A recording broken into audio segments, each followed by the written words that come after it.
শনিবাৰে লাহৰীঘাট সমজিলা আয়ুক্ত কাৰ্যালয়টো অসম চৰকাৰৰ মন্ত্ৰী কেশৱ মহন্তই এনেদৰে আনুষ্ঠানিকভাৱে শুভ উদ্বোধন কৰে। এই শুভ উদ্বোধনী অনুষ্ঠানৰ উপলক্ষে অনুষ্ঠিত হয় এখন মুকলি সভা। এই মুকলি সভাত মন্ত্ৰীগৰাকীৰ লগতে উপস্থিত থাকে লাহৰীঘাট সমষ্টিৰ বিধায়ক ডাক্তৰ আসিফ মহম্মদ নাজাৰ, ধিং সমষ্টিৰ প্ৰাক্তন বিধায়ক শ্বহিদুল ইছলাম চৌধুৰী, মৰিগাঁও জিলাৰ আয়ুক্ত দেৱাশীষ শৰ্মা, মৰিগাঁও জিলা আৰক্ষী অধীক্ষক হেমন্ত কুমাৰ দাসকে ধৰি কেইবাগৰাকীও বিষয়ববীয়া।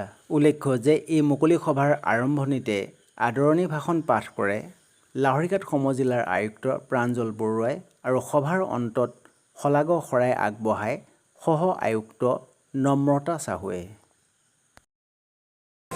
মই নিজে আজি গৌৰৱান্বিত যে লাহৰীঘাট সমজিলাৰ শুভ উদ্বোধনী অনুষ্ঠানত উপস্থিত থাকিবলৈ পাই আমাৰ মুখ্যমন্ত্ৰী ডক্টৰ হিমন্ত বিশ্ব শৰ্মাই ডাঙৰীয়াই গোটেই ভাৰতবৰ্ষৰ ভিতৰত অসম এখন প্ৰথম ৰাজ্য য'ত প্ৰতিটো বিধানসভা সমষ্টিত একোখন সমজিলা প্ৰতিষ্ঠা কৰে।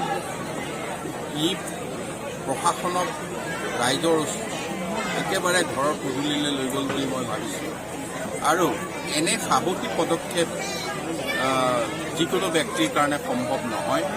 ই এটা আমাৰ গোটেই ৰাজ্যখনৰ কাৰণে এটা ঐতিহাসিক দিন, য'ত আমি প্ৰশাসনৰ যি বিকেন্দ্ৰীকৰণ, এই প্ৰশাসনৰ বিকেন্দ্ৰীকৰণে ৰাইজক যথেষ্ট সকাহ দিব আৰু ৰাইজে ঘৰৰ ওচৰতে প্ৰশাসনৰ সকলো সা সুবিধা উপলব্ধ কৰিব পাৰিব।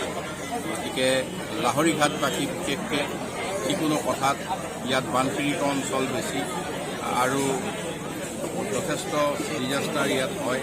গতিকে এই ৰাইজৰ ওচৰত প্ৰশাসন আহি থাকিব, ই আমাৰ কাৰণে লাহৰীঘাট